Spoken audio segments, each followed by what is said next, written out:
तो वहां ये बजरंगी गुंडे, वहां ये आरएसएस के लोग, वहां ये भाजपाई गुंडे क्या करने जाते हैं भाई? अगर कोई समस्या है, कहीं कोई कानून तोड़ा जा रहा है, कहीं कोई दिक्कत।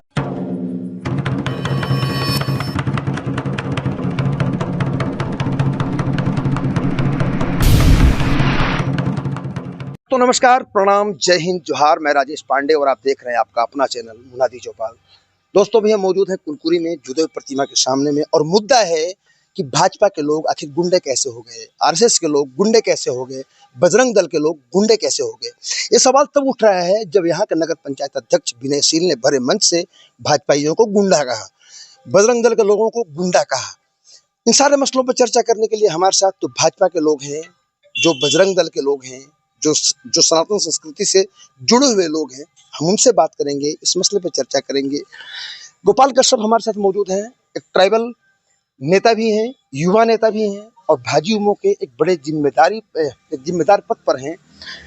गोपाल कश्यप जी, भाजपाई गुंडे हो गए, ये भरी मंच से कहा गया कि भाजपा के लोग गुंडे हैं, बजरंग दल के लोग गुंडे हैं, आरएसएस के लोग गुंडे हैं। देखिए, यहाँ के नगर पंचायत अध्यक्ष जो है वो सभा किसका था?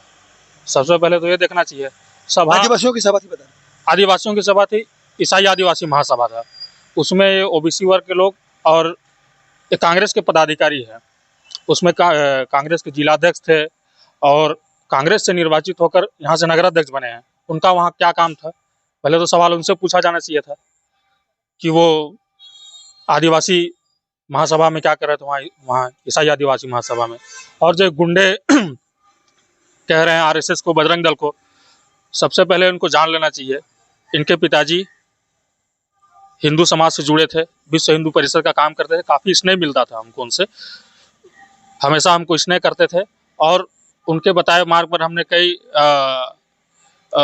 हिंदुओं के लिए कार्यक्रम किए, और उनके पुत्र से इस प्रकार की अपेक्षा हम लोग को नहीं थी कि ये सनातन को गाली देंगे, आरएसएस और बजरंग दल को। कितना सेवा भाव है। जब भी देश में विपत्ति आती है, कुछ हादसा होता है, महामारी आई थी कोरोना में, आरएसएस का सेवा देखे हैं लोग। एक चीज मैं देखता था कि जब यहाँ पर भाजपा विपक्ष में थी, कांग्रेस की सरकार थी, तब भाजपा के लोग काफी एग्रेसिव थे। आज इतनी बड़ी बात हो गई, पूरी खामोशी है, शांति है।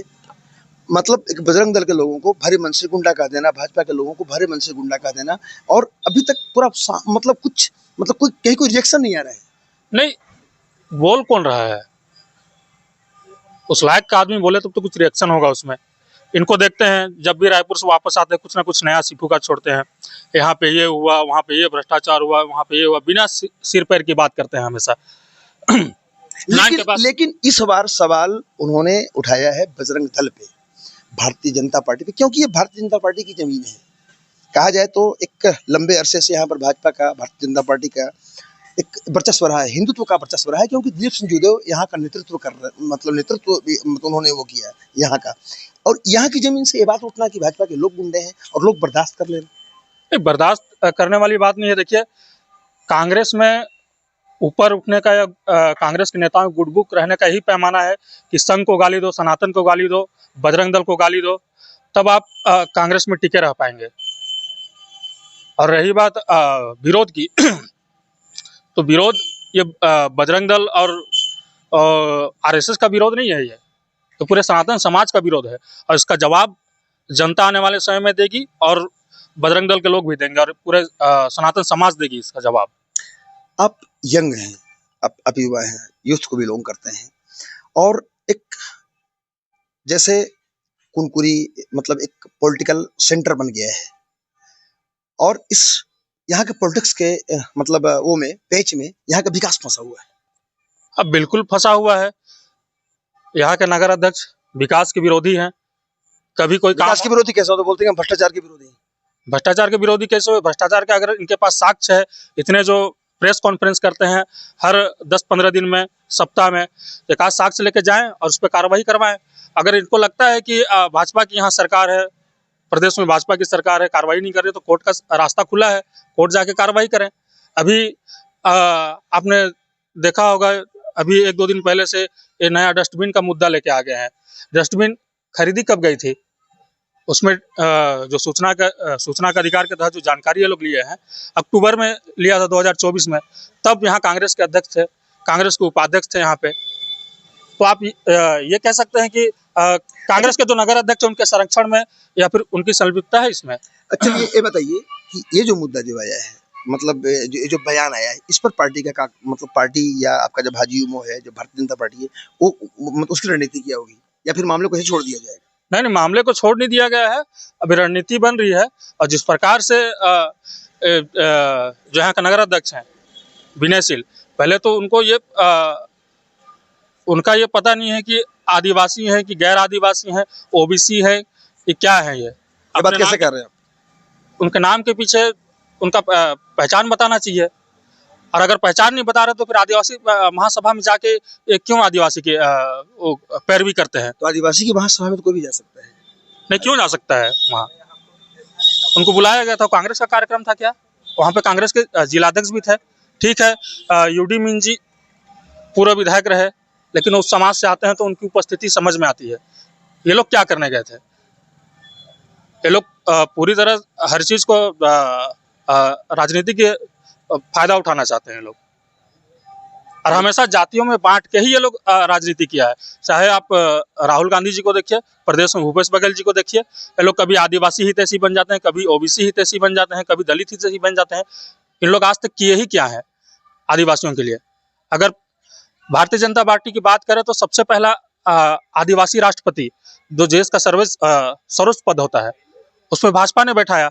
और जब पहली बार मौका मिला था भारतीय जनता पार्टी को राष्ट्रपति देश के सर्वोच्च पद में बैठाने का, तब डॉक्टर APJ अब्दुल कलाम को बैठाया, जो कि अल्पसंख्यक समुदाय से आते थे।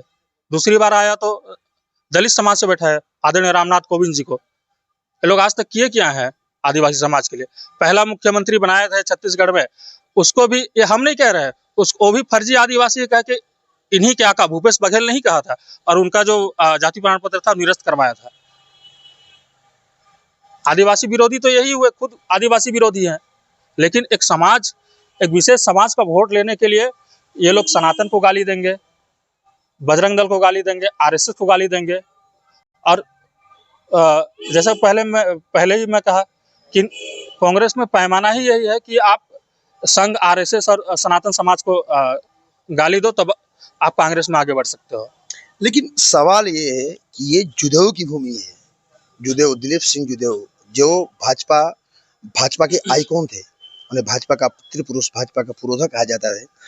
कभी यहाँ से बीजेपी हारी नहीं, तो ऐसे जगह में अगर ऐसी आवाजें उठती हैं, अगर भाजपा को लेकर के, जो भाजपा के जो संगठन है उनको लेकर के इस तरह की बातें उठती हैं, तो ये कितना गंभीर लगता है आपको, ये बताइए। बहुत गंभीर मामला है। किनके साथ जाके खड़े हुए थे? स्वर्गीय दिलीप सिंह जुदेव जी हिंदू कुल तिलक थे, युवा हृदय सम्राट और मिशन घर वापसी के महानायक थे। जो धर्मांतरित आदिवासी थे उनका पैर पखार कर स्वर्गीय दिलीप सिंह जुदेव जी ने उनका घर वापसी कराया था। और जो धर्मांतरित करने वाले लोग हैं उनके साथ जाके आज ये विनयशील खड़े हो गए। जब तक इनको वोट लेना था तब तक ये मंदिर मंदिर घूमे, जैसे पूर्व विधायक घूमते थे, जिनको उनके ही पार्टी के लोग सनातनी विधायक, असली सनातनी कहते थे। आज क्या हसरा हुआ उनका देख लीजिए आप, और इससे भी दुर्गति इनका होने वाला है अभी। तो ये थे हमारे साथ भाजयुमो के युवा नेता गोपाल कश्यप। हम और भी लोगों से बात करेंगे, और भी लोगों का रिएक्शन जानेंगे। तब तक के लिए बने रहिए हमारे साथ और देखते रहिए आपका अपना चैनल मुनादी चौपाल, और पढ़ते रहिए munadi.com, voice of voiceless Rajesh Pandey के साथ। नमस्कार।